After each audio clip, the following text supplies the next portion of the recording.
Epstein files அப்படின்னு ஒரு files இருக்குது அமெரிக்காவில். அவர் மீது பல செக்ஸ் டிராஃபிக்கிங் குற்றச்சாட்டுகள் இருக்குது. அந்த எப்ஸ்டீன் ஃபைல்ஸில் ட்ரம்ப்போட பேர் இருக்குன்னு மஸ்க் சொல்லிட்டாரு. உள்நாட்டு தொழிலதிபர்களுக்கு நிறைய, அதாவது பணக்காரனுக்கு பூரா நிறைய வரி சலுகையை கொடுக்குறாரு ட்ரம்ப். அதிகார மையத்தோட மோத முடியாது. ட்ரம்ப் நினைச்சாருன்னு வச்சுக்க, நாளைக்கு மஸ்க் ரஷ்யாவோட வழியும் தூக்கி உள்ள வச்சுட்டாருன்னு என்ன பண்ணுவீங்க? ரெண்டு பேரும் ஈகோலாம் அடிச்சுக்கிறாங்க. ஒருத்தர் அடிச்சுக்கிட்டு உலகத்துக்கு ஒரு கேலி பொருளாக பார்க்கப்படும் அளவுக்கு கேவலமாக இறங்கிக்கிறோம். ரெண்டு பேரும் கெட்டுப்போ போகிறது தான் மிச்சமாக இருக்குமே தவிர வேற ஒன்றும் நல்லது. ஜார்ஜ் தாமஸ் ராணுவ நினைவுகள் மற்றும் போர்க்கலை 2 நூல்கள் வெளியீட்டு விழா. இடம் அன்பகம். நேரம் காலை 10 மணி, ஜூலை 20ஆம் தேதி. மதிய உணவு உண்டு. நுழைவு கட்டணம் ₹100. இன்றே முன்பதிவு செய்யுங்கள். அறுவை சிகிச்சையில் கத்தி என்பது வரலாறு, ரோபோட்டிக் சர்ஜரி என்பது இன்றைய கூறு. தங்கம் புற்றுநோய் சிகிச்சை மையம், நாமக்கல் மற்றும் கான்பூர். உலக தமிழர்களுக்கு வணக்கம். இது கிங் டிவி. இன்றைக்கு நம்மோடு சிறப்பு நேர்காணலில் இணைந்திருப்பவர் வரலாற்று ஆசிரியர் திரு கிறிஸ்டிமில் அவர்கள். சார் வணக்கம். சார் வணக்கம். தொழிலதிபர் எலன் மஸ்க் அமெரிக்காவை விட்டு வெளியேறுவதற்கான நேரம் நெருங்கிட்டு இருக்கு அப்படின்ற மாதிரி ஒரு காட்டமான விமர்சனத்தை முன் வச்சிருக்காரு ட்ரம்ப் அவர்கள். இந்த அளவுக்கு காட்டமாக அவருடைய மனம் கல்லாக மாறுவதற்கு என்ன காரணம் சார்? வெற்றிக்கு உடைத்த ஒரு நபரை ஈலான் மஸ்க் வேற ஒன்று சொல்லிட்டாரு. எப்ஸ்டீன் ஃபைல்ஸ் அப்படின்னு ஒரு ஃபைல்ஸ் இருக்கு அமெரிக்காவில். இந்த எப்ஸ்டீன்றவர் யார் அப்படின்னு பார்த்தோம்னா, அவர் மீது பல செக்ஸ் டிராஃபிக்கிங் குற்றச்சாட்டுகள் இருக்கு. பாலியல் குற்றச்சாட்டு இல்லை, செக்ஸ் டிராஃபிக். ஆட்களை பாலியல் தொழிலுக்கு தயார் பண்ணுறது, அவர்களை உருவாக்குவது, ஒரு இடத்துல இருந்து கடத்தி கொண்டு வந்து வைக்கிறது, இந்த மாதிரி வேலைகள்லாம் செய்தவர். அதிலும் குறிப்பாக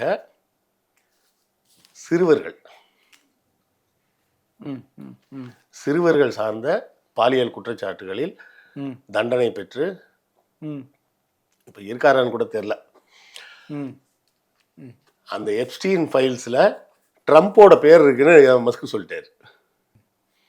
அதனாலதான் இவர் பதிலுக்கு என்ன சொல்லிட்டாரு, நீ சவுத் ஆப்பிரிக்காவே போ சிவாஜி, வேலை இல்லை சிவாஜி அப்படின்ற மாதிரி அவர் பதிலுக்கு சொல்லிட்டாரு. இதுதான் ஃபேக்ட். ஆமா, இதுதான் ஃபேக்ட், வேற ஒன்றும் கிடையாது. அதாவது இந்த சண்டை எப்படி வலுக்குதுன்னு பார்த்தீங்கன்னா, டெமோக்ராட்டிக் பார்ட்டி போன எலெக்ஷனில் ஜெயிச்சிரும் அப்படின்ற மாதிரி ஒரு சூழல் இருந்தது. அதாவது நம்ம கமலா ஹாரிஸ் தான் ஜெயிக்க போகிறாங்க, முதல்ல இவர் தான் நிற்க போகிறாருன்னு பைடனே நிற்பாருன்னாங்க. அவர் நடுவில் ஒரு இடத்துல நடந்து போகும்போது தடுமாறிலாம் உள்ள போயிட்டாரு. வயசானா தடுமாறு தான் செய்யும், 80 வயசு ஆகுது. அதை வச்சுக்கிட்டு உடனே இவங்க பிரச்சாரம் பண்ண உடனே என்ன பண்ணிட்டாங்க, அவர் நிற்கலைங்க, கமலா ஹாரிஸ் நிற்கிறாங்க அப்படின்னு உடனே அது ஒரு வேவ் மாதிரி வந்தது. ஆமாம், இங்கே கூட யாகம்லாம் வளர்த்தாங்க. ஆமாம், ஆனால் அந்த மாமி நல்லா மாட்டுக்கறிலாம் சாப்பிடுவாங்க, மாட்டுக்கறி இல்லாமல் சாப்பிட மாட்டாங்க. இன்னும் சொல்ல போனால் அதில் அவங்க அம்மா ஒரு கருப்பின பெண். அவங்க சரியா, இவங்க ஒரு அந்த கமலா ஹாரிஸ் தன்னை ஒரு இந்திய வம்சாவளியாக அவங்க என்றைக்குமே கருதி கொள்ளவில்லை. அவங்க தான் ஒரு கருப்பின பெண், கருப்பின மக்களுக்கான விடுதலைக்காக நான் பேசுவேன், போராடுவேன்னு தான் சொன்னாங்க. சரியா, இவங்க மட்டும் மயிலாப்பூரில் மட்டும் சொல்லிப்பாங்க அவங்க எங்கள் மாமி தான் அப்படின்னு. கமலான்னு பேர் இருந்தால் மட்டும் மாமி ஆகிட முடியாது. சரியா, ஏன்னா சாரி, அவங்க அம்மா இல்லை, அவங்க அப்பா தான் கருப்பினத்தை சேர்ந்தவர், மாற்றி சொல்லிட்டேன். ஸோ அந்த வேவை காலி பண்ணுறதுக்காக ஈலான் மஸ்க் களத்தில் இறங்குறாப்புல. இறங்கி என்ன பண்ணுறாப்புல, நான் ஒரு 2000 கோடி செலவு பண்ணுறேன்னு செலவு பண்ணி ட்ரம்ப்பை எப்படியாவது ஜெயிக்க வைக்கணும்னு உள்ளே இறங்கி வேலை செஞ்சார். உள்ளே இறங்கி வேலை செஞ்சதுக்கு பிறகு எலெக்ஷனில் ட்ரம்ப் ஜெயிக்கிறாரு. சின்ன மார்ஜின் தான், ரொம்ப பெரிய மார்ஜின்லாம் இல்லை. 7% என்னவோ தான் டிஃப்ரென்ஸ் ரெண்டு பேருக்குமே. 7-8% டிஃப்ரென்ஸில் தான் ஜெயிக்கிறார். ஜெயித்த உடனே டாஜ் அப்படின்னு சொல்லிட்டு ஒரு அமைப்பை உருவாக்குறார், department of government efficiency, DOGE, DOGE அப்படின்னு ஒன்று ஆரம்பித்து அதுக்கு தலைவராக ஈலான் மஸ்கை போடுறேன். அவரோட வேலை என்னென்னா, அரசாங்கம் செய்யக்கூடிய செலவுகளை பூரா குறைக்கணும். அப்போ அவர் சொன்னது என்ன சொன்னார்னா, $2 ட்ரில்லியன் அளவுக்கு நான் குறைப்பேன் அப்படின்னாரு மஸ்கா. ஆமாம், 2 சொன்னாரா 20 ட்ரில்லியன் சொன்னாரான்னு சரியாக ஞாபகம் இல்லை. ஏதோ ஒன்று, 2 ட்ரில்லியன்னாலே அது பெருசு தான், 20 ட்ரில்லியன்னாலும் அதே தான். இப்போ உள்ளே வந்தாச்சு, வந்ததுக்கப்புறம் அதை செய்வார் இதை செய்வார்னு பார்த்தா ஒன்றும் செய்ய காணும். ம். செனட்டர்ஸ் மத்தியில் இது வந்து ஒரு சலசலப்பை உருவாக்குகிறது. ம். செனட்டர்ஸ்க்கு ஆகிற செலவெல்லாம் இவர் கட் பண்ண ஆரம்பிச்சார் இலான் மஸ்க். சரி அப்படி இப்படின்னு பார்த்து எவ்வளோ குறைச்சிருக்காரு அப்படின்னு பார்த்தீங்கன்னா ரொம்பலாம் ஒன்றும் குறைக்கல, 170 பில்லியன் தான் குறைச்சது. அதை நீங்கள் எப்படி புரிஞ்சுக்கிங்க, 1000 ஆயிரங்கள் முடிஞ்சதுன்னா மில்லியன், ம். 1000 மில்லியன் சேர்ந்தா 1 பில்லியன், ம். 1000 பில்லியன் சேர்ந்தா 1 ட்ரில்லியன். ம். இப்போ இவர் சொன்னது 2 ட்ரில்லியன் அப்படின்னா கிட்டத்தட்ட 2000 பில்லியன் குறைக்கிறேன்னு சொன்னாருன்னு நம்ம புரிஞ்சுக்கலாம். ம். அந்த 2000 பில்லியனில் இவர் குறைச்சது எவ்வளோன்னா 170 பில்லியன் தான், அதுக்கு மேலே இல்லை. ம். ம். கரெக்டா? ம். ஸோ அதை அவர் முதல் குற்றச்சாட்டாக வைக்கிறார். வச்ச உடனே இவர் என்ன பண்ணுறாரு, அப்போ நீ நான் சொல்கிறதெல்லாம் நீ கேட்கவே மாட்ற, நான் ஏன் அந்த பதவியில் இருக்கணும், நான் வேணா வெளில போகிறேன் அப்படின்னு மஸ்க ஆரம்பிக்கிறார். ஆரம்பித்த உடனே முதல்ல இன்னொன்று அவர் அடுத்தால இன்னொன்று கொண்டாரு, த பிக் பியூட்டிஃபுல் பில் அப்படின்னு ஒன்று அதுக்கு பேர் வைக்கிறார். ம். வச்சு என்ன பண்ணுறாரு, உள்நாட்டு தொழிலதிபர்களுக்கு நிறைய, அதாவது பணக்காரனுக்கு பூரா நிறைய வரி சலுகையை கொடுக்குறாரு ம். ட்ரம்ப். வரி சலுகை கொடுக்கும்போது அப்போ மஸ்க் என்ன சொல்கிறாரு, உள்ளே இருக்கிற தொழிலதிபர்களுக்கு கொடுத்தனா மக்களுக்கு அதனால என்ன பலன், ஒன்றும் பலன் இல்லை. ம். மக்களுக்கு ஏதாவது சலுகை கொடுத்தனா பரவாயில்ல, முதலாளிங்களுக்கு தானே கொடுக்குற, இதனால என்ன பலன் அப்படின்னு அவர் கேட்குறாரு. உள்நாட்டு முதலாளின்றது உற்பத்தின்னு புரிஞ்சுக்கலாமா? உற்பத்தியில அவர் அப்படிதான் சொல்றாரு. சரி. அவர் என்ன சொல்றாரு, நீ சாக்லேட்டை வந்து டென்மார்க்லேருந்து இம்போர்ட் பண்ற, ம். நான் இங்கே வந்து உள்நாட்டு முதலாளி கொடுத்தனா ஊக்குவிக்கிறேன். அவன் வந்து உள்நாட்டிலே சாக்லேட் ரெடி பண்ணுவான், ம். அப்போ உள்நாட்டு உற்பத்தி அதிகமாகும் அதிகமாகும். ம். அப்படின்னு சொல்றாரு. அது ஒரு நாளில் நடக்கக்கூடிய விஷயம் கிடையாது. இப்போ ஃபோர்டு வந்து மறுபடியும் அமெரிக்காவிலேயே கார் தயாரிக்கணும்னு வச்சுக்கிங்க, அவன் கிட்டத்தட்ட ஒரு 2000 பில்லியன் செலவு பண்ணணும். இன்ஃப்ராஸ்ட்ரக்சரு, ஃபேக்ட்ரி, அது இது லொட்டுலஸ்க்கு ப்ளஸ் வந்து அமெரிக்கன் சேலரி. ஓ, இந்த கட்டமைப்போடு கூடிய அமெரிக்க ஊதியம். கரெக்டா? ம். ம். ம். அது வந்து வேடிக்கைக்காக ஒரு விஷயம் சொல்லுவாங்க, அது ஆணாதிக்க சிந்தனையில் உள்ள ஒரு விஷயந்தான், ஒரு ஜோக்காக சொல்கிறேன். உலகிலேயே மகிழ்ச்சியான ஆண் யாராக இருப்பான் அப்படின்னு கேட்டால், அது எந்த நாட்டை சேர்ந்தவனாக வேணா இருக்கலாம், அவன் மகிழ்ச்சியான ஆணாக இருக்கணும்னா அவனுக்கு 4 விஷயம் இருக்கணுமா. ஒன்று வந்து என்னென்னா பிரிட்டிஷ் வீடு, அவன் வந்து வீடுன்னே சொல்ல மாட்டாங்க, எஸ்டேட்டுன்னு தான் சொல்லுவாங்க. அவன் வீட்டிலேயே பின்னாடி பார்த்தோன்னா கோல்ஃப் விளையாடலாம், போட்டிங் போகலாம், மீன் பிடிக்கலாம், அந்த அளவுக்கு பெருசாக வச்சுருப்பான், அதுதான் வீடுன்னு சொல்லுவான். பிரிட்டிஷ் வீடு, சைனீஸ் உணவு, இந்தியன் ஒய்ஃப், அமெரிக்கன் சேலரி, இந்த 4 இருந்ததுன்னா ஒரு மனுஷன் மிகப்பெரிய மகிழ்ச்சியாக இருப்பான். கவிதை மாதிரி இருக்கே சார். ஒரு மனிதன் இருக்கையிலே துன்பப்படக்கூடிய மனிதனாக இருக்கணும்னா எப்படி இருக்கணும்னா, சைனீஸ் டைப்பில் வீடு, ம். இந்தியன் சேலரி, ம். பிரிட்டிஷ் ஃபுட்டு, அமெரிக்கன் ஒய்ஃப் அப்படின்னு ஒரு வேடிக்கையாக சொல்லுவாங்க. அதை அப்புறம் வேடிக்கையாகவே கடந்து போயிடுவோம். அமெரிக்கன் சேலரினாலே அது ஜாஸ்தி. சரி. ம். அதாவது 1 ஹவருக்கு நீங்கள் வந்து மினிமம் $15 கொடுக்கணும். ம். அப்போ ஒரு நாளைக்கு கணக்கு போட்டு பாருங்க, 8 மணி நேரம் வேலைன்னா ம். கிட்டத்தட்ட $120 கொடுக்கணும். $120 இந்திய மதிப்புக்கு பார்த்தீங்கன்னா கிட்டத்தட்ட 9,000 10,000 ரூபாய் வந்துடும் ஒரு நாளைக்கு. ம். ம். ம். ம். இது வந்து மினிமம் சேலரி. சரியா? ஒரு இதை நான் ஒரு பதிவில் போட்டிருக்கும்போது நான் சொல்லும்போது இப்படி சொல்லிட்டேன், இப்போ நீங்கள் வந்து பேபி சிட்டிங் அப்படின்னு சொல்லி யாராவது ஒரு குழந்தைய பார்த்துக்கோ, ஒரு 1 ஹவர் பார்த்துக்கோ அப்படின்னு சொன்னாலே மினிமம் $15 கொடுக்கணுன்னா பார்த்துக்கிங்களேன் அப்படின்ற மாதிரி நான் சொல்லியிருந்தேன். அப்போ அமெரிக்காவில் இருக்க ஒருத்தர் வந்து கீழே கமெண்ட்டில் போட்டிருந்தார், சார் நீங்கள் சொல்கிற $15 வந்து ஃபுல் டைம் எம்ப்ளாய்மெண்ட்டுக்கு தான்,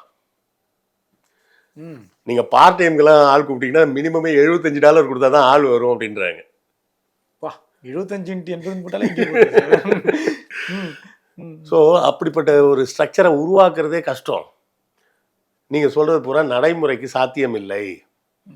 நீங்கள் என்ன சொல்கிற, இம்போர்ட் டேக்ஸை கூட்டுறேன், அதாவது வெளிநாடுகளிலிருந்து வரக்கூடிய பொருட்களுக்கு வரியை ஏற்றுறேன், இறக்குமதி வரி கூடுதலாகுது, உள்நாட்டு முதலாளிகளுக்கு டாக்ஸ் பெனிஃபிட் கொடுக்குறேன். அப்போ என்ன ஆகும், வெளிநாட்டு பொருட்களை பயன்படுத்துவது குறையும், உள்நாட்டில் பொருட்கள் உற்பத்தி ஆகும் அப்படின்னு நீ சொல்கிற. உள்நாட்டு உற்பத்தியை உருவாக்குறதுக்கு வேண்டிய இன்ஃப்ராஸ்ட்ரக்சரே இப்போ நம்மள்ட்ட இல்லை. நம்ம வந்து பல காலமாக எல்லாம் அவுட் சோர்ஸ் பண்ணி பழகியாச்சு. இனிமே முதல்ல இருந்து திரும்பவும் ஆரம்பிக்கணும்னா ரொம்ப கஷ்டம், முடியாது. ரெண்டாவது நீ அந்த கட்டமைப்பெல்லாம் உருவாக்குறாங்கன்னே வச்சுக்கிட்டா கூட அது ஒரு 2 வருஷம் ஆகும். அது வரை நீ வெளிநாட்டு பொருட்களை தான் வாங்கி ஆகணும். கட்டாயமா.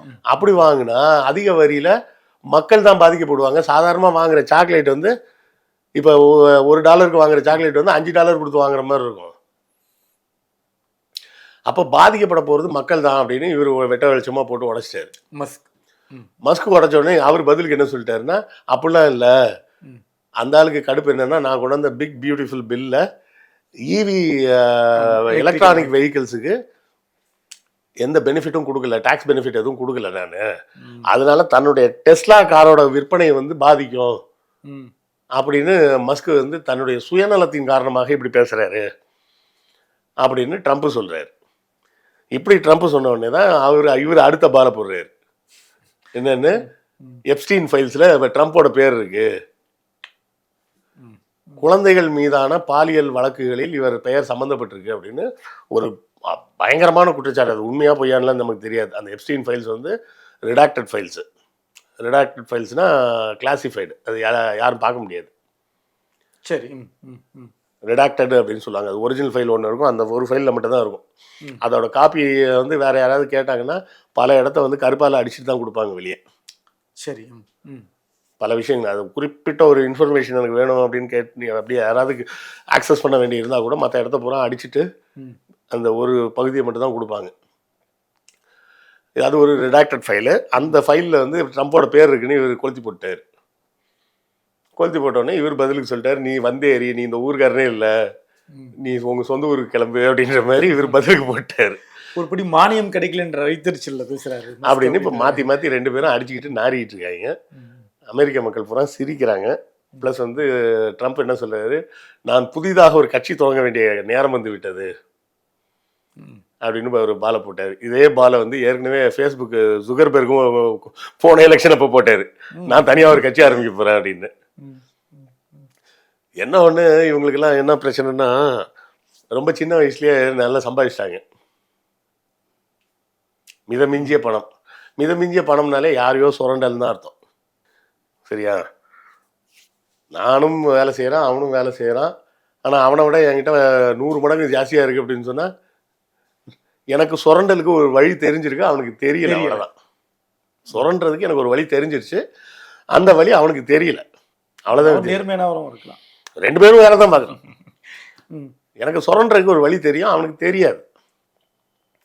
ஸோ இவர்களுக்கு இந்த மிதமிஞ்சிய பணத்தின் காரணமாக அதிகாரத்தோடைய மோதி பார்க்கலாம் அப்படின்ற தைரியம் வருது. வேற ஒன்றுமே கிடையாது. இல்லை, இந்த அதிகார மோதல் நம்ம உள்வாங்கினா கூட இந்த அதிகார மோதல் என்ன விளைவு ஏற்படுத்தும் அந்த மக்களுக்கு? மக்களுக்கு ஒரு விளைவும் ஏற்படுத்தாது. மக்களின் அன்றாட வாழ்க்கை அது எப்பவும் போல தான் போயிட்டு இருக்கும். இவங்க 2 பேரும் கொஞ்ச நாள் அடிச்சுக்கிட்டு அப்புறம் மக்கள் அதையும் மறந்துட்டு அவங்கவுங்க வேலையை பார்க்க போயிடுவாங்க. வட இந்தியாவில் அந்த சேனல் பேர் வேண்டாம். அந்த சேனல் முதலாளி வந்து ஒரு கட்டத்தில் என்ன பண்ணாருன்னா, மகாராஷ்டிரா முதல்வர்கிட்டயே நேருக்கு நேராக மோதினார். உங்களை பதவி விட்டு தூக்கி காட்டவா அப்படின்ற அளவுக்கு போனார். அப்புறம் இப்போ அடங்கி உட்காந்துட்டாருன்னு வச்சுக்கிங்க. அதிகார மையத்தோடு மோத முடியாது, அது எப்பவும் புரிஞ்சுக்கிங்க. அதிகார மையத்தோடு மோதுவது என்பது என்றைக்குமே முடியாது. உங்களோட தொழில் சாம்ராஜ்யத்தில் நீங்கள் சேர்த்து வச்சிருக்கிற எல்லாத்தையும் ஒரே நாளில் உருவிட்டு விட்டுற முடியும். ட்ரம்ப் நினைச்சாருன்னு வச்சுங்க, நாளைக்கு மஸ்க் ரஷ்யாவோட வழியும் தூக்கி உள்ள வச்சிட்டாருன்னா என்ன பண்ணுவீங்க? ஓ, ட்ரம்ப் வீசுற கத்திக்கு அவ்வளோ பவர் இருக்கு. ஆமாம், சிம்பிள். நாளைக்கு திடீர்னு சிஐஏ வந்தாங்க, அப்படியே அரெஸ்ட் பண்ணாங்க. என்னன்னு கேட்டால் ஒரு ரஷ்ய உளவாளிங்க, ஆதாரங்கள்லாம் இருக்குது, நாங்கள் அப்புறமா தரோம் அப்படின்னு சொல்லிட்டு கூப்பிட்டு போயிட்டாங்கன்னா என்ன பண்ணுவீங்க? செய்யலாம்ல, தாராளமா. அதுதான் அதிகாரத்தோட பவர். அதனால தான் பணம் படைத்தவர்கள் அதிகார மையத்தோடு பகைத்து கொள்ள மாட்டார்கள் முடிஞ்ச அளவுக்கு. பணத்துக்கு ஒரு லிமிட் இருக்குது, அதிகாரத்துக்கு லிமிட்டே கிடையாது. கண்ணு கட்டிய தூரம் வளைக்கிறதுல ஒரு கண்ணு கட்டிய தூரத்தில் வளைக்கிறது இல்லைம்மா, நான் நினைத்ததை செயல்படுத்துவது. நான் ஒரு விஷயத்தை இன்னைக்கு இந்த நிமிஷம் முடிவு பண்ணுறேன்னா அதை செயல்படுத்த முடியும். பணத்தாலையும் முடியும், அதிகாரத்தாலையும் முடியும். ஆனால் பணத்துக்கு ஒரு லிமிட் இருக்குது, அதிகாரத்துக்கு அந்த லிமிட்டே கிடையாது. அதனால தான் நாம் தொடர்ந்து பேசுவது என்னென்னா, சர்வாதிகாரம் வந்துடக்கூடாது அப்படின்னு. சர்வாதிகாரம்னு ஒன்று வந்துருச்சு அப்படின்னா, இப்போ ட்ரம்ப் இஸ் நாட் அக்கௌண்டபிள் அப்படின்னு ஒரு இடம் இருக்குன்னு வச்சுப்போம். என்ன ஆகும்? இருக்கையிலே பணக்கார நாடு அமெரிக்கா, அந்த பணக்கார நாட்டின் முழு அதிகாரம் பெற்றவர் ட்ரம்ப்னு மாறிடுச்சுன்னா என்ன ஆகும்? ஜனநாயகத்தை பற்றி கவலையே இல்லைன்ற அளவுக்கு போயிடுச்சுன்னா நடக்கலாம்ல. சர்வதிகாரம் தலைவிரித்தவர் இலான் மஸ்கத்துக்குள்ளே வச்சிடலாம், வச்சு அவர் சொத்துக்களை எல்லாம் முடக்கணும் அப்படின்னு முடக்கி அவர் கம்பெனி பூரா க்ளோஸ் பண்ணிடலாம். இல்லை, இப்போ எலன் மஸ்க் வச்ச குற்றச்சாட்டுக்கே பதில் கொடுக்கணும் இல்லையா? அதுக்கான பதில் அனுபவி. அதுக்கு வந்து அது பொய்ன்னு அவங்க அப்பயே மறுத்துட்டாங்க. ட்ரம்ப் தரப்பிலிருந்து அது அபாண்ட பண்ண குற்றச்சாட்டு, அதெல்லாம் சும்மா பொய் அப்படின்னு சொல்லி அவங்க அப்பயே மறுத்துட்டாங்க. அதெல்லாம் வேற விஷயம். அதனால தான் இப்போ மஸ்க் என்ன பண்ணுறாரு, கட்சி ஆரம்பிக்க போகிறேன் அப்படின்றாரு. ஒரே நாளில் ஒரு சாம்ராஜ்யத்தை க்ளோஸ் பண்ணிடலாமா? நாடே தலைகுப்புற கவுந்துரும். மஸ்கை அரெஸ்ட் பண்ணி உள்ளே வச்சு சொத்துக்களை முடக்கினாங்கன்னா என்ன ஆகும்? பல்லாயிரக்கணக்கான பேர் வேலை இல்லாமல் போயிடும். அது எல்லாத்தையும் ரீஸ்ட்ரக்சர் பண்ணுறதே கஷ்டம். லேமன் பிரதர்ஸ்னு ஒரு கம்பெனி இப்படி தான் அமெரிக்காவில் வந்து நிறைய ஹவுசிங் லோன்லாம் கொடுத்தாங்க. எல்லோரும் வாங்கிட்டு யாருமே கட்டல. நாங்கள் வீடை சீஸ் பண்ணுவோம், பண்ணிக்கோ அப்படின்னு சொல்லிட்டு எல்லோரும் போயிட்டாங்க, வீடை காலி பண்ணிட்டு. இப்போ ஃபுல்லாக வீடு தான் இருக்குது, பணம் இல்லை. அப்புறம் என்ன பண்ணாங்க? It's too big to fail அப்படின்னு சொல்லி கவர்மெண்ட்லேருந்து பணத்தை கொடுத்து அந்த கம்பெனியை திரும்ப காப்பாற்றி விட்டாங்க. ஏன்னா அந்த கம்பெனி முதலாளியை சம்மந்தப்பட்ட விஷயம் இல்லை, தொழிலாளர்கள் எல்லாம் தொழிலாளர்கள் இருக்காங்க அதில்.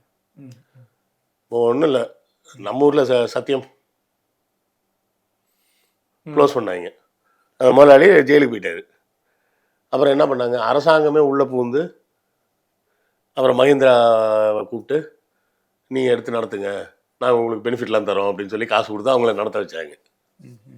ஏன்னா டூ பிக் டு ஃபெயில். 4000 குடும்பம் ரோட்டுக்கு வந்துச்சுன்னா என்ன ஆகும்? ஐடி இண்டஸ்ட்ரியே காலி ஆகிடும்.